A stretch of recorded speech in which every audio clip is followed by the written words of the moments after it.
This episode is brought to you by Peacock. The new Peacock original documentary, Matthew Perry, A Hollywood Tragedy, dives deep into the beloved actor's rise to fame and his tragic death. 5 people, including Perry's personal assistant, 2 medical doctors, and an alleged Hollywood drug dealer known as the Ketamine Queen, were charged with conspiracy to illegally provide Perry with the ketamine. Explore the details of the case in this heartbreaking special, streaming now only on Peacock. Pepcid Complete knows that food is one of the best parts of game day. That is, until heartburn strikes. Thankfully, just 1 chewable tablet of Pepcid Complete provides dual-action heartburn relief with an antacid that starts working instantly and an acid reducer that lasts all day. So you can stay focused on that second helping of chili without worrying about heartburn. All day based on 8-hour symptom relief studies during the day. Use product only as directed. agenciadepodcast.com.br.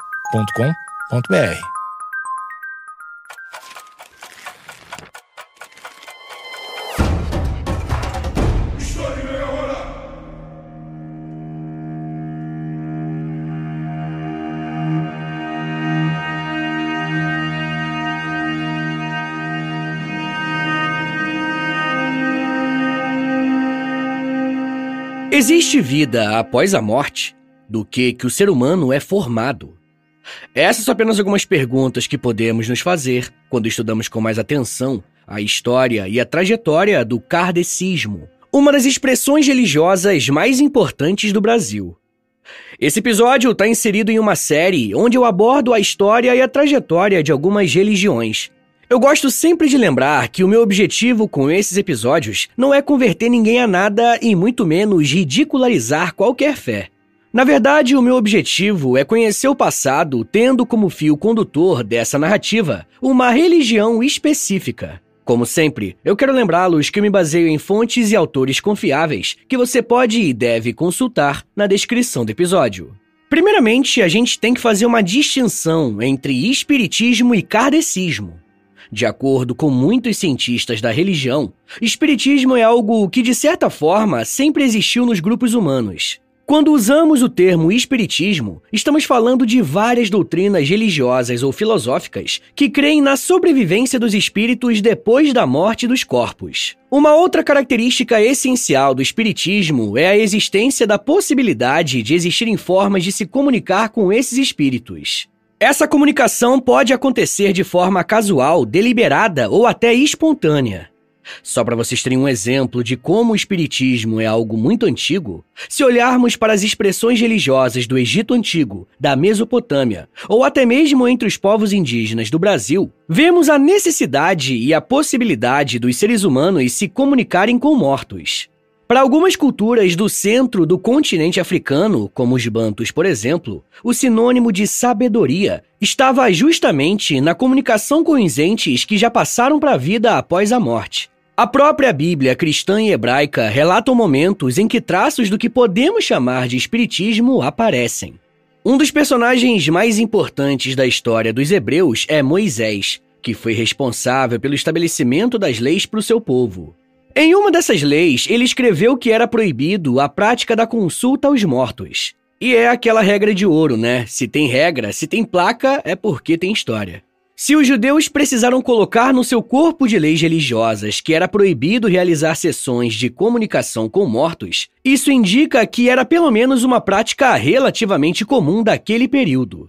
Um outro episódio narrado na Bíblia é o momento em que um rei de Israel, chamado Saul, fez uma consulta a uma mulher conhecida como bruxa de Endor, e ele foi condenado por isso. Um outro tema que é importante conhecermos antes de entrarmos na diferença entre espiritismo e kardecismo é a mediunidade. Se estamos tratando de um tipo de crença que entende existir um plano espiritual e que esse plano permite a comunicação com o nosso mundo, a questão é quem ou o que faz a ligação entre essas duas realidades. De acordo com o espiritismo, quem é o responsável por fazer isso são os médiuns, ou seja, aquele que de alguma forma faz uma conexão entre o mundo dos vivos e o mundo do pós-vida. Ao longo do século XIX, vários eventos envolvendo médiuns começaram a se espalhar tanto pela Europa quanto pelos Estados Unidos, e isso chamou a atenção de muitas pessoas. Um dos casos mais conhecidos foi o das irmãs Fox, Kate Lea e Margaret Fox eram canadenses de origem, mas moravam na província de Reidsville, próximo a Nova York. Em 1848, duas das irmãs começaram a ouvir barulhos estranhos vindos de algumas partes da casa. A residência que a família Fox vivia já tinha fama de ser mal assombrada, mas alguns eventos fizeram essa fama ter um novo significado. A família passou a ouvir barulhos estranhos e sons de móveis sendo arrastados pela casa. Foi então que a caçula da família, Margaret Fox, começou a desafiar esse suposto espírito, e ele teria respondido aos seus comandos com batidas nas paredes e mais barulhos ainda. Não demorou muito para que as meninas criassem códigos para se comunicar com essa suposta entidade. E isso fez com que a fama da família Fox se espalhasse pela cidade ao ponto dos vizinhos desejarem mais informações sobre o que estava acontecendo ali. A suposta entidade se apresentava como o espírito de um mascate chamado Charles B. Rosna, que teria sido assassinado 5 anos antes e enterrado no porão.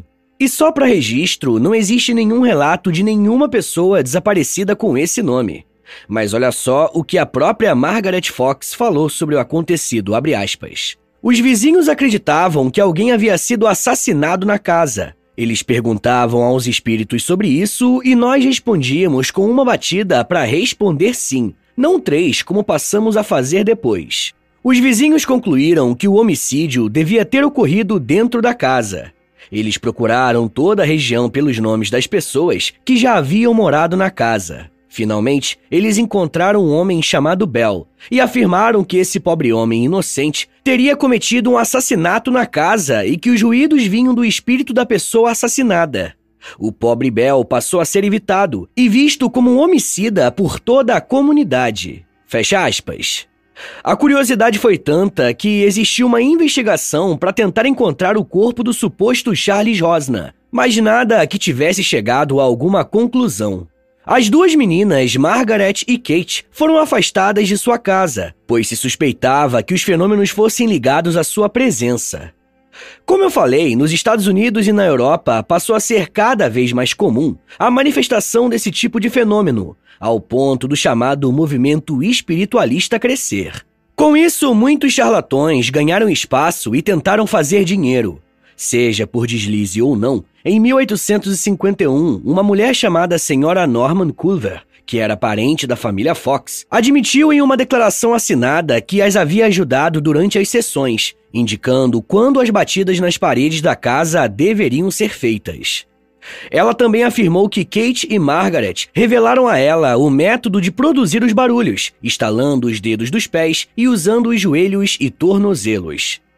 Ao longo dos anos, as irmãs Kate e Margaret desenvolveram sérios problemas com o alcoolismo, mas não foram as únicas a se envolver em polêmicas. Ainda nos Estados Unidos, a construção de uma mansão chamou muito a atenção do público, por supostamente ser assombrada. A mansão Winchester ficou em obras por 38 anos de forma ininterrupta, por conta de uma crença na existência de espíritos. E eu vou contar um pouco melhor essa história para os apoiadores do podcast, tá? Se você quiser ouvir esse e os outros mais de 160 episódios exclusivos que já tem por lá, basta assinar o apoia.se/História em Meia Hora. Voltando a falar sobre as experiências espíritas e dos médiuns, um nome na Europa que começou a investigar essa questão foi Hippolyte Léon Denisard Rivail, mais conhecido como Allan Kardec, nome que deu origem a uma linha do espiritismo.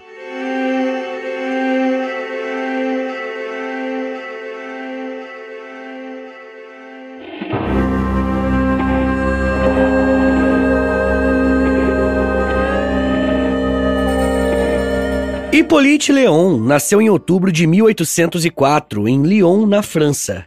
Ele era originário de uma família tradicionalmente católica e desde cedo apresentou uma proximidade com assuntos relacionados à filosofia e às ciências de forma geral. Léon se formou em uma escola que tinha uma pedagogia bastante diferenciada, a Escola de Pestalozzi, e na vida adulta se tornou um professor empenhado em ensinar aqueles que não tinham condições de ter acesso à educação. Ele fez uma série de viagens pelo mundo, e quando voltou à França, Léon trabalhou traduzindo textos sobre educação e moral. Ele era membro de diversas sociedades acadêmicas, como o Instituto Histórico de Paris e a Academia Real de Arras. Como pedagogo, Hippolyte Léon se dedicou à luta para uma maior democratização do ensino público. Entre 1835 a 1840, ele ministrava cursos gratuitos de química, física, anatomia e astronomia. Porém, a sua vida mudou por conta das atividades dos médiuns. Conforme o seu próprio depoimento, publicado em Obras Póstumas, foi em 1854 que o educador ouviu falar pela primeira vez do fenômeno das mesas girantes.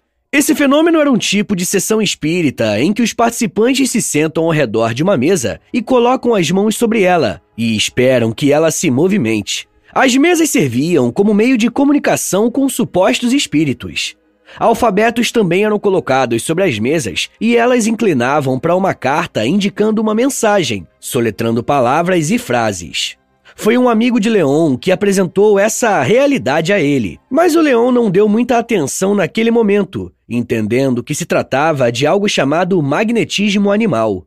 Ao analisar esse fenômeno, ele concluiu que não havia nada de convincente para os céticos nessas sessões. Não era apenas Léon que estava envolvido nesse cenário. Outros nomes importantes também ingressaram na investigação e na curiosidade a respeito da veracidade das mesas girantes. O escritor Victor Hugo, que deu vida à obra Os Miseráveis, durante o seu exílio na ilha de Jersey, participou de inúmeras sessões de mesas girantes com o seu amigo Auguste Vacquerie. Ele passou a acreditar que havia entrado em contato com espíritos de falecidos, inclusive a sua filha Leopoldine, morta por afogamento, e grandes escritores como Shakespeare, Dante, Racine e Molière. Diante de experiências com as mesas, Victor Hugo se converteu ao espiritismo e disse que a ciência deveria dar atenção e seriedade para os fenômenos das mesas. Olha só o que o escritor renomado falou, abre aspas. A mesa girante ou falante foi bastante ridicularizada. Falemos claro, esta zombaria é injustificável. Substituir o exame pelo menosprezo é cômodo, mas pouco científico. Acreditamos que o dever elementar da ciência é verificar todos os fenômenos, pois a ciência, se os ignora, não tem o direito de rir deles. Um sábio que ri do possível está bem perto de ser um idiota. Sejamos reverentes diante do possível, cujo limite ninguém conhece. Fiquemos atentos e sérios na presença do extra-humano, de onde viemos e para onde caminhamos. Fecha aspas. Durante esse período, o professor Hippolyte Léon também tomou conhecimento da psicografia, que era um tipo de experiência médium, mas baseada na escrita, onde uma pessoa se comunica com um espírito escrevendo uma carta. Ele então teria tido contato com um espírito familiar, que supostamente teria passado a orientar os seus trabalhos.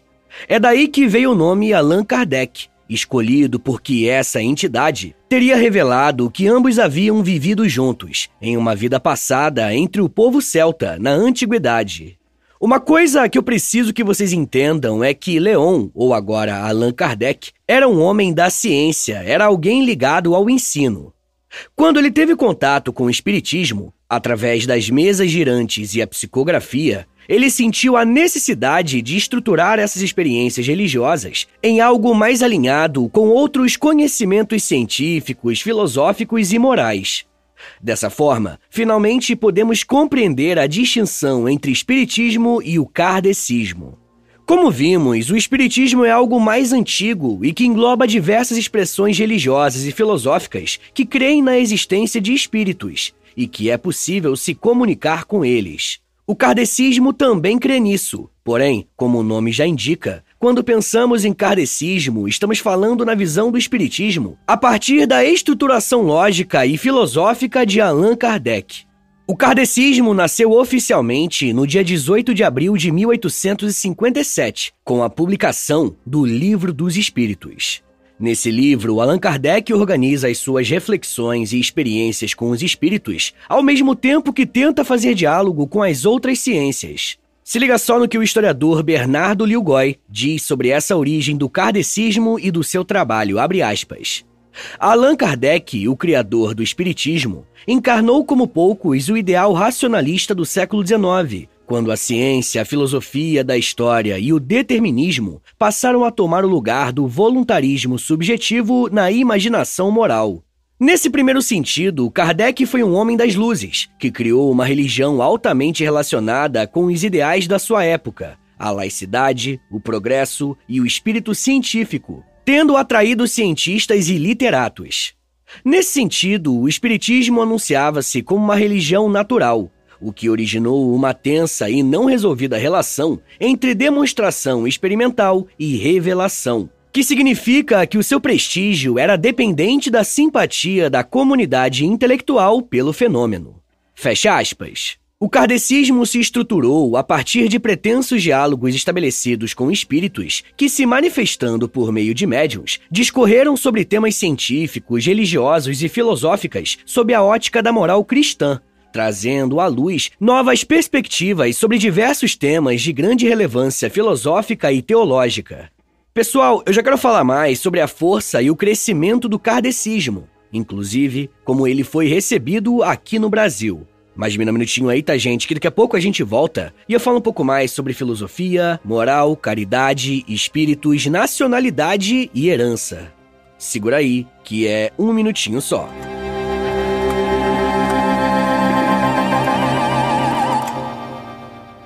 Fala pessoal, tô passando aqui rapidinho para avisar vocês que se você se torna um apoiador do podcast, você recebe acesso a mais de 140 episódios exclusivos que você pode ouvir no aplicativo do Apoia-se. E toda semana eu publico um novo episódio exclusivo lá para vocês. E dependendo do nível do apoio que você assinar, você também recebe acesso ao Clube do Livro do História em Meia Hora e ao Close Friends lá no Instagram, onde eu publico diariamente curiosidades históricas. Então é isso, assine o apoia.se/História em Meia Hora para você receber um monte de conteúdo exclusivo e ajudar o meu trabalho a continuar de pé.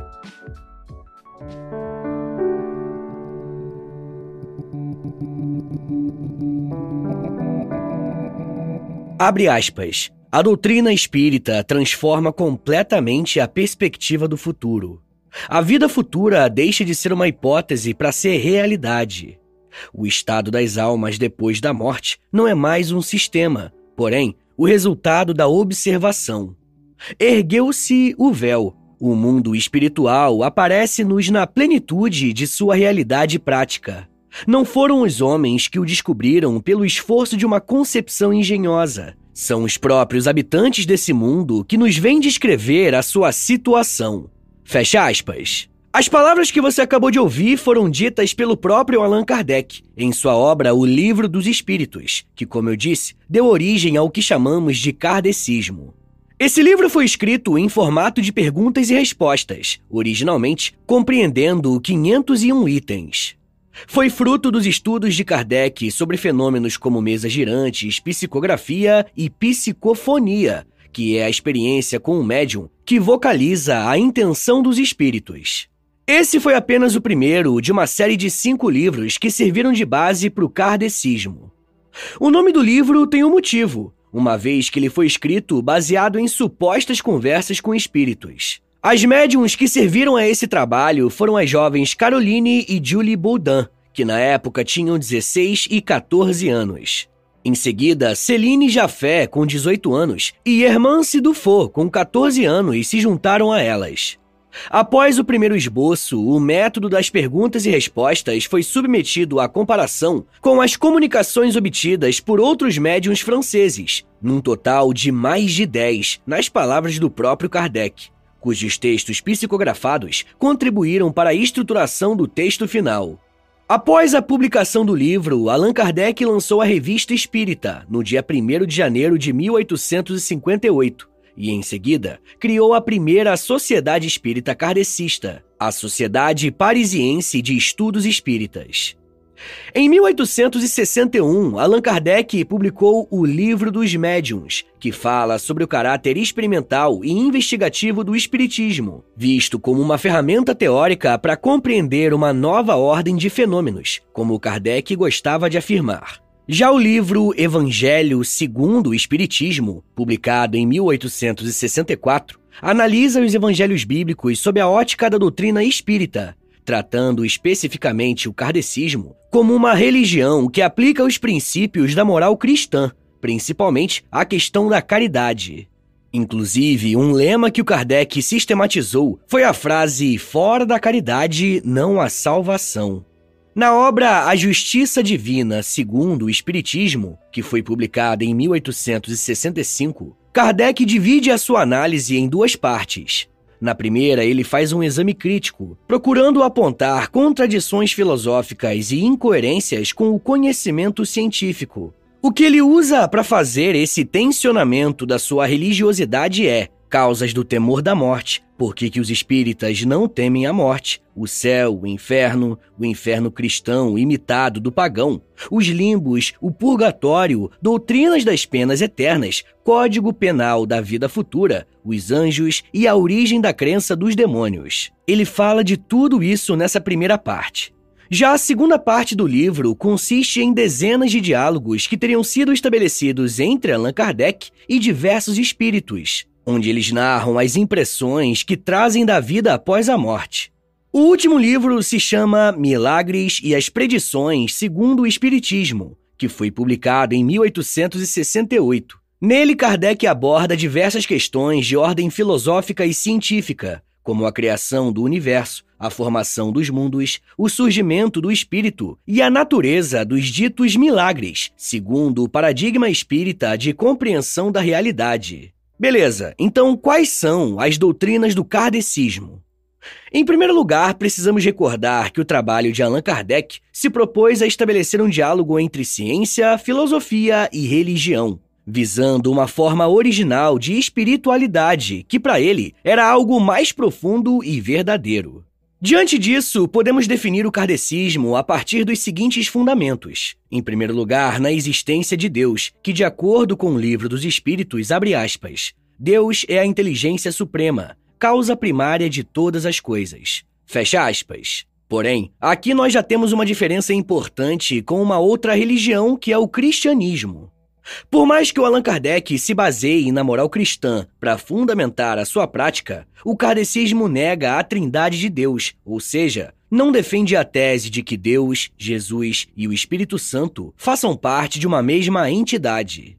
Por isso, os cristãos não aceitam os kardecistas como irmãos. Bom, mesmo assim, um outro princípio do kardecismo é a crença de que o universo é criação de Deus, incluindo todos os seres racionais e irracionais, animados e inanimados, materiais e imateriais, que, por sua vez, todos estão destinados à lei do progresso.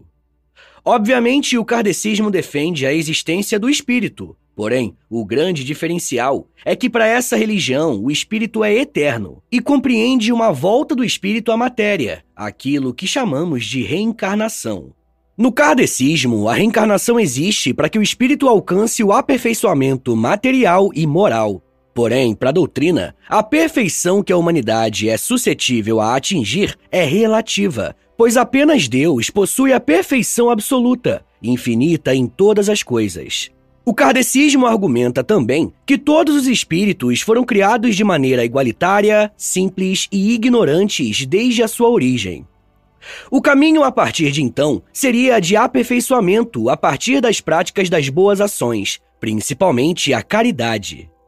Por conta da possibilidade de melhora do espírito humano, o kardecismo entende que existe uma lei de causa e efeito, compreendida como mecanismo de retribuição ética universal a todos os espíritos, segundo a qual a nossa condição atual é resultado de nossos atos passados e nossos pensamentos, palavras e atos constroem diariamente o nosso futuro. Essa ideia pode ser resumida na noção de quem semeia o bem, colhe o bem. Quem semeia o mal, colhe o mal. Como já vimos, o kardecismo acredita na possibilidade de comunicação dos espíritos vivos com os mortos, chamados de desencarnados. Segundo o kardecismo, a moral cristã contida nos evangelhos é o maior roteiro ético-moral que o homem possui, e a sua prática é a solução para todos os problemas humanos e o objetivo a ser atingido pela humanidade. Por isso que para Allan Kardec, fora da caridade não há salvação. Para o kardecismo, a caridade consiste na bondade a todos e o perdão das ofensas. O kardecismo chegou no Brasil ainda no século XIX, muito provavelmente nos anos de 1860, através da criação da Federação Espírita Brasileira. No Brasil, o kardecismo encontrou solo fértil, principalmente ao longo do século XX. Para vocês terem uma ideia, de acordo com dados do IBGE, publicados em 2010, o kardecismo é considerado a terceira religião com mais adeptos no país, depois do catolicismo e das denominações evangélicas. Oficialmente, são mais de 3,8 milhões de praticantes dessa doutrina em território nacional. Quem explica o motivo desse crescimento é o historiador e cientista da religião, Marcelo Aires Camurça, ao dizer que, abre aspas, deu certo por aqui porque o espiritismo no Brasil desenvolveu mais o seu lado espiritual, religioso, e aqui já existia, por conta das religiões afro-brasileiras e afro-indígenas, e o sincretismo que se fez no ambiente religioso, uma propensão à crença em espíritos, em entidades e seres que interferem cotidianamente na realidade, produzindo infortúnios, curas, bem-estar na população. Fecha aspas. Em outras palavras, como aponta o pesquisador, no Brasil já havia uma crença em espíritos anterior à própria chegada do kardecismo, e isso estava presente em orixás, caboclos e no próprio catolicismo popular. Quando o espiritismo kardecista chegou, aconteceu uma adequação das crenças, e o kardecismo se tornou algo muito presente no cotidiano brasileiro.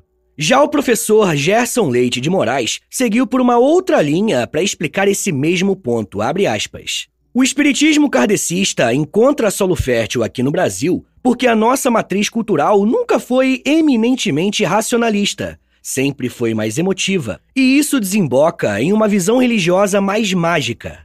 Nesse sentido, e não há nada de pejorativo aqui, lidamos com as questões de uma maneira a partir do pensamento mágico, encantado.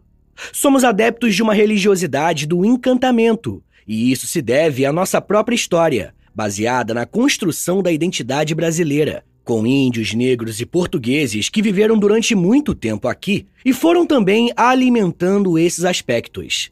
Esse é o caldo de cultura. Fecha aspas. O professor Moraes acredita que o kardecismo acabou trazendo uma resposta que agradava às pessoas, com recompensas que não estavam presentes em visões mais deterministas como o cristianismo. Essa mistura transformou de fato o kardecismo numa religião interessante para o universo brasileiro. Um outro lugar aqui na América que teve um grande espaço para o kardecismo foi o México, atraindo a elite intelectual em meio às suas propostas de modernismo, da reforma anticlerical e liberal de livre pensamento. O general Refúgio Indalécio González traduziu obras de Kardec, publicando no México em espanhol o Evangelho segundo o Espiritismo, em 1872. E sob a direção da Sociedade Espírita Central da República Mexicana, circulou revistas espíritas. Além de sua presença acadêmica, foi formado um espiritismo popular, incorporando práticas indígenas e cultos locais, com um imaginário folclórico fortemente presente na figura de Teresa Urrea, uma curandeira espiritual que foi apoiada pelo espírita Lauro Aguirre. A feminista mexicana Laureana Wright se converteu ao kardecismo em 1889 para promover o debate de pensamento e a igualdade das mulheres, conforme exemplos de emancipação feminina que ela observava em outros países, e passou a realizar sessões em que compareciam diversos políticos importantes. Em Cuba, o kardecismo chegou a ser proibido no começo dos anos de 1860. Porém, de acordo com especialistas, houve um renascimento espírita, e os textos de Allan Kardec voltaram a circular com força na pequena ilha. Segundo dados do Ministério das Religiões, no ano de 2011, em Cuba, havia 400 centros kardecistas e mais 200 sendo registrados, tornando Cuba o segundo país mais espírita do mundo por número de centros oficiais. Já na Espanha, o kardecismo seguiu um caminho interessante, ganhando tanta força através de um político chamado Luís Francisco Benítez de Lugo, que apresentou um projeto de lei para que o ensino do kardecismo se tornasse oficial nas escolas. Tudo isso mostra o quanto a obra e a atuação de Allan Kardec foram influentes para diferentes realidades. Kardec passou os anos finais da sua vida dedicado à divulgação do espiritismo kardecista entre os diversos simpatizantes, e ao defendê-lo dos opositores através da Revista Espírita. Já com milhões de seguidores de suas ideias, ele veio a falecer em Paris no dia 31 de março de 1869, aos 64 anos, em decorrência da ruptura de um aneurisma quando trabalhava numa obra sobre as relações entre o magnetismo e o espiritismo, ao mesmo tempo em que se preparava para uma mudança de local de trabalho. Até hoje, acima de sua tumba está o seu lema: nascer, morrer, renascer ainda e progredir sem cessar. Tal é a lei. Pessoal, eu vou recomendar 3 episódios aqui do podcast, que você pode procurar aí no feed do História em Meia Hora, e eles vão servir de complemento para esse episódio que você acabou de ouvir, beleza? O primeiro episódio se chama Cristianismo, o segundo se chama Bruxas, e o terceiro se chama Iluminismo. Agora, bora fazer aquele resumão de 1 minutinho para você relembrar o que você aprendeu hoje. Vamos lá! Quando falamos na história do kardecismo, estamos pensando na análise e nas ideias de Allan Kardec sobre o espiritismo. Essa religião se baseia na crença da possibilidade da comunicação com os espíritos dos mortos, além da reencarnação e do progresso do espírito contínuo. Allan Kardec organizou os ensinamentos espirituais em 5 livros, sendo o mais importante o primeiro, o Livro dos Espíritos, publicado em 1857. O kardecismo prega a existência de um Deus único, a imortalidade da alma e a ideia de que os espíritos passam por diversas encarnações, com o objetivo de evoluírem moralmente e intelectualmente. A caridade e a busca pelo aperfeiçoamento pessoal são valores centrais para essa fé. Ao contrário de muitas religiões, o kardecismo considera a fé como algo racional e questionável, incentivando a busca pelo entendimento através do estudo e da experimentação mediúnica. Hoje o kardecismo é muito praticado no Brasil, com centros espíritas que promovem estudos, sessões de passes e trabalhos de caridade, se mantendo como uma das principais correntes espirituais do país, tendo como um grande expoente nomes como Chico Xavier, cuja biografia conta muito sobre a história do espiritismo brasileiro, mas também da história do Brasil em si. Mas isso já é um papo para uma outra meia hora. Hey, Fidelity. What's it cost to invest with the Fidelity app? Start with as little as $1 with no account fees or trade commissions on U.S. stocks and ETFs. That's music to my ears. I can only talk. Investing involves risk, including risk of loss. Zero account fees apply to retail brokerage accounts only. Sell order assessment fee not included. A limited number of ETFs are subject to a transaction-based service fee of $100. See full list at fidelity.com/commissions. Fidelity Brokerage Services, LLC, member NYSE, SIPC. This episode is brought to you by Coffee Mate.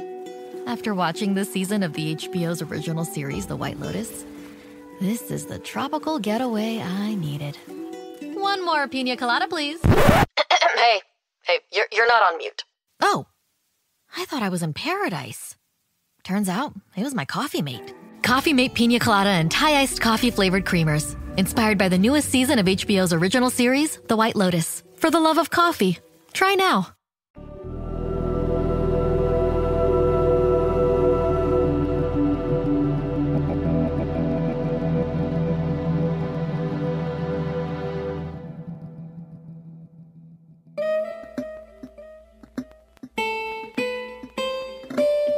Senhores, muito obrigado por terem ouvido até aqui. Meu nome é Vitor Soares, eu sou professor de História e você acabou de ouvir o História em Meia Hora. Segue a gente aí na sua plataforma de áudio favorita para não perder nenhum episódio. Se você estiver ouvindo no Spotify ou na Apple Podcast, avalia o nosso podcast aí com 5 estrelinhas, tá bom? Quero lembrá-los também que a melhor forma de apoiar o podcast é assinando o nosso Apoia-se, tá bom? É apoia.se/História em Meia Hora. Uma outra forma de ajudar o podcast é através do nosso Pix. Anota aí que é o meu Pix e o meu contato também. É historiaemmeiahora@gmail.com. Mas se você não tiver condições de ajudar o podcast financeiramente, mas quer ajudar de outra forma, a melhor forma de longe é, primeiro, indicando o podcast para um amigo e, segundo, compartilhando nas redes sociais. Aí você aproveita e me marca no @História em Meia Hora, porque aí eu vou poder te agradecer pela ajuda.